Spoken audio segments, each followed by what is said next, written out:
İslam tarihinde bugüne kimi araştırılmamış mövzulardan biri de Hazreti Ali ve Azerbaycan mövzusudur. Peyğəmbərin ardıcıl ve en yakın sahabesi olmuş, Əhl-i Sünnə Cəmiyyəsinin 4-cü haqq xəlifə, Şiyələrin ise ilk Əhl-i Beyt imamı kimi tanıdığı Ali bin Əbu Talibin haqq dinin təbliği yolunda apardığı mübarizə barədə çox əsərlər yazılıb. Ancak onun Azerbaycan'a ve Azerbaycan xalqının mövqeyi barədə heç bir fikir söylənilmir. Halbuki Azerbaycan xalqının Həzrət Ali şəxsiyyətinə olan hədsiz sevgi ve ehtiramının tarixi az qala son Peyğəmbərin nübətinin tarixi qədərdir. Ümumiyyətlə, Əhl-i Beyt imamlarının Azerbaycanla əlaqələri əsasən ona göre araşdırı. İslam tarixinin birçok hadisələri hakim sülalə ve mezhepler tarafından örtbastır edilerek gizledilip, gerçekleri eksettiren birçok edebiyat ise mahvolup ve bugünümüze gelip çatmayıp. Diğer taraftan Ərəb ve Fars iktidarları Azerbaycan'ın İslam tarihindeki rolunu objektif şekilde göstermeye maraklı olmayıblar. Bu münasibət təəssüf ki, bugün də eynidir. Muhammed Peyğəmbərdən sonra Müslüman ümmətinin ruhani rəhbərləri olan Əhl-i Beyt imamları Azerbaycan'a ve Azerbaycan xalqına her zaman dərin sevgi ve ehtiramla yanaşıblar. Peyğəmbərdən başlayan bu münasibət onun ailəsi ve sonraki nesil tərəfindən davam ettirilib. Zaman zaman güneyli kuzeyli Azerbaycan Peyğəmbər neslin yegane sığınacaq, güvenç ve pənah yeri olub. İlk xəlifələr zamanında Əli tərəfdarları arasında Azerbaycan'dan çoxlu sayda insanın olması Azerbaycanlıların Peyğəmbər ailəsinə ve Ali bin Əbu Talibə böyük sevgi bəslədiyini göstərir. Şübhəsiz ki, bunun əsas səbəbi Həzrət Əlinin elmdə, ədalətdə, mənəviyyat ve misli bərabəri olmayan xarizmatik bir ümmət rəhbəri olmasıydı. Bu unikal şəxsiyyətin İslamda Ərəb ve qeyri-ərəbə heç bir fərq qoymadan onları beraber görməsi, qeyri-ərəb xalqlara, o cümlədən Azerbaycan türklərinə olduqca böyük qiymət verməsi, onun Qafqaz, Ön Asiya ve Yaxın Şərqdə geniş xalq kütlələri tərəfindən sevilməsinə səbəb olmuşdu. Maraqlıdır ki, Ali bin Əbu Talibin hələ o dövrdən Azerbaycan xalqı barədə dolğun məlumatı olub. Həzrət Əlinin təxminən 6 il 856-cı ildə Kufə şəhərinə gəlib yerləşməsindən sonra Azerbaycandan olan insanlar onun ətrafına toplanaraq onun fəaliyyətini izləyib və ona dəstək olmağa çalışıb. Kufə şəhərinə köç edib məskunlaşan Azerbaycanlılar orada ayrıca məhəllədə yaşayırdılar. Böyük qismi Həmədandan və Ərdəbildən gəlmiş bu insanlar Ərəb qaynaqlarında Həmədanlılar ve Əcəmlər adlandırılır. Həzrət Əlinin qızğın tərəfdarları olan bu insanlar digərlərindən uca boyları ve al qırmızı geyimdə olmaları ilə seçilirdilər.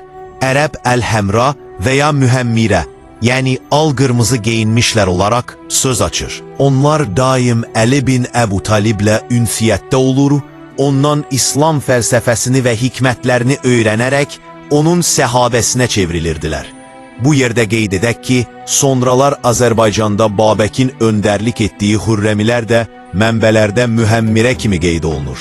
656-cı il martın 20-ci birində xəlifə seçilən Ali bin Əbu Talib, vaxtilə xəlifə Osmanın Azerbaycana vali təyin etdiyi Əşəs bin Qeys xəbərdarlıq məktubu göndərib, ona bəzi tapşırıqlar verir. Maraqlıdır ki, Həzrət Əlinin xütbə, çıxış və məktublarından ibarət olan Nəhcül Bəlağə əsərinin nəşir variantlarında onun Azerbaycan valisinə məktubu nədənsə həmişə qısaldılaraq çap olunur. Hətta bu məktub bəzi Tehran nəşirlərində cəmi bir abzas həcmində önümüzə çıxır. Əlbəttə ki, yeni seçilmiş bir xəlifənin kifayət qədər uzaq məsafədə olan Azerbaycana göndərdiyi namə bu qədər qısa ola bilməzdi. Onun digər valilərə yolladığı 20 kitab səhifəsi həcmindədir. Bu namədə Həzrət Ali vali Əşəs bin Qeysi xalqla xoşagəlməz rəftarına, rüşvətə meyl etdiyinə və ədalətsiz davranışlarına görə tənqid edərək ona xəbərdarlıq edir. Həzrət Əli namədə Əşəsə bildirir ki, səndən özündən qat-qat üstün olanlar üçün gözətçi olmağını istəyiblər. Buna görə də o rəiyyətin işində istədiyin kimi davrana bilməzsən. O, Azərbaycan xalqını idarə etmək işinin həmin vali üçün bir əmanət olduğunu xatırladır. Təkcə bu cümlələrdən Həzrət Əlinin Azərbaycan xalqına nə dərəcədə yüksək qiymət verdiyi aydın görünür. Həzrət Əli Azərbaycan xalqının Əşəs İbni Qeysdən qat-qat üstün olduğunu bildirir. Növbəti video süjetlərdə Həzrət Əlinin bu məktubu haqqında ətraflı danışacağıq. Mənbə müəllifi Əhməd Əl-Bələzuri Kitab-ı Fütuh Əl-Buldan əsərində qeyd edir ki, Xəlifə Əlinin yeni təyin etdiyi vali Azərbaycana gəlib çıxarkən gördük ki, burada əhalinin böyük əksəriyyəti artıq müsəlman olub və Quran oxumaqdadır. İqtidarı dövründə xilafətin Azərbaycan əhalisi üzərindəki vergi yükü olduqca yüngülləşdirilmiş. Xalq rahat nəfəs almışdı. Xalq kütləvi şəkildə Əlinin ordusuna qoşulmuş və onu hər vasitə ilə dəstəkləmişdi. Həzrət Əlinin iqtidarı zamanı çıxan ilk fitnə 656-cı ildə baş vermiş və müsəlmanların bir-birinə qarşı qılınc çəkdiyi Cəməl döyüşüdür. Bu meydan savaşından öncə Ayşə Kəcavədən Əlinin ordusuna diqqət yetirən zaman ordunun sağ cinahının başdan ayağa al-qırmızı rəngə boyandığını görüb təəccüblə bunun nə olduğunu xəbər almışdı. Yanındakiler ona, bunlar Azərbaycan aldonlularıdır, Əlinin ən qorxmaz döyüşçüləri sayılır, deyə cavab vermişdilər. Muhəmmirə adlanan qırmızı geyimli Azərbaycan igidləri 650-ci ildə Muaviyyəyə qarşı Siffeyn döyüşündə Həzrət Əlinin ordusunda vuruşmuş və düşmənə ağır itki verərək böyük şücaət göstərmişdilər. Bu haqda da qaynaqlarda maraqlı məlumatlar var. Qızılbaş birin mürşüdü Şeyx Səfiyyəddin Ərdəbilli yaz Həzrət Əli vaxtilə Muhammed Peyğəmbərin Dövs və Xəzrəc qəbilələrinə dediyi kəlamı Azərbaycandan olan tərəfdarlarına təkrar etmişdi. Dəmmikəmmiləm mikələmmi ifadəsi. Türkçə ətim ətinizdən, qanım qanınızdandır anlamındadır. Azərbaycanın quzeyində və güneyində Həzrət Əli ilə bağlı yerlərin və məkanların olması da Əliyə olan böyük xalq sevgisi ilə əlaqədardır.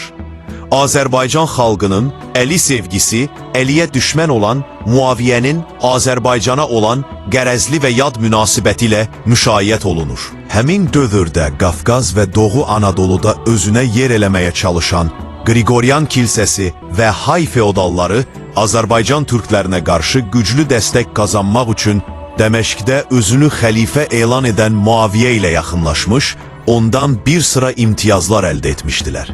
Həzrət Əliyə daha yaxın olan Doğu Anadolu və Qafqaz bölgəsində möhkəmlənmək istəyən Muaviyyə də Erməni Hay feodal Teodor Rıştunini bütün Qafqazın Grand Məliki təyin etmişdi. Əlinin İqi Azərbaycanın muzeyindəki Alpan elinin hökümdarı Cavanşir Mehrani idi. Cavanşirin Həzrəti Əli ilə yaxın münasibətlərinin olması barədə tarix elmində ümumi ehtimallar olsa da, bu mövzu indiyə kimi diqqətdən kənarda qoyulub.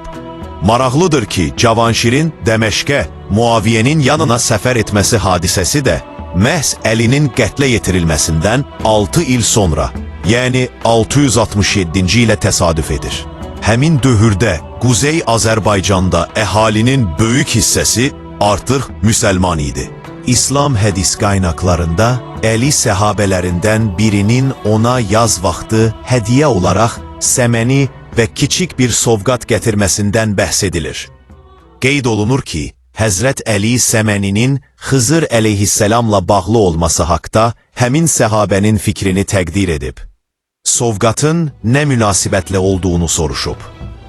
Həmin səhabə ona ilin bu vaxtı Azərbaycanda və İranda xalqın 100 illərdən beri Novruz bayramını qeyd etdiyini, bir-birlərinə sovqat verdiyini, küsülülərin barışdığını və hər kəsin bayram tonqalı ətrafında toplaşıb söyləyir. Həzrət Əli bunları dinlədikdən sonra müsəlmanlar üçün hər keçən gün Novruz ola deyə cavab verir.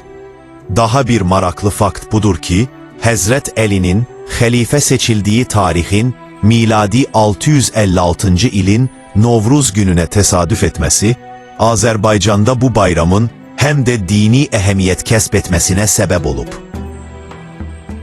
Bugün de Azerbaycan'da elini seven birçok yaşlılar, öz dede babasından eşittiğine esasen Novruz bayramını hem de elinin tahta çıktığı gün kimi kabul edir.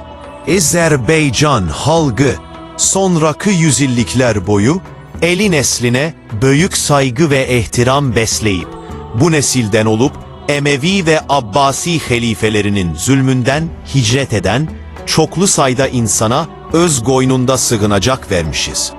Ehli Beyt imamlarının Azerbaycan'la baklı fikirlerinde biz bu hürmet ve sevginin karşılıklı olduğunu görürük. Halk tarafından esirler boyu korunup, aynı zamanda Ehli Beyt'e düşman kesilen hükümdar ve sülaleleri hiç vakt kabul etmeyip ve onlara karşı mübarize aparıp, Azerbaycan'da sonraki yüzilliklerde kurulmuş Türk devletlerinin hamsında hükümdarların egidesi Eli ve Ehli Beyt sevgisine esaslanıp, Azerbaycan halkının peygamber Ehli Beytine ve Eli şeksiyetine hürmet ve sevgisi zamanın sınaklarından çıkarak bugünümüze kimi gelip çıkıp, Azerbaycan halkı hiçbir zulüm ve mehrumiyete bakmayarak, her zaman Eli ve Ehli Beyt'e olan sevgisine sadık kalıp ve kalmaktadır.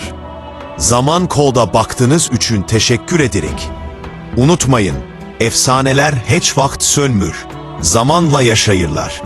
Abone olun, videonu paylaşın ve beğenin.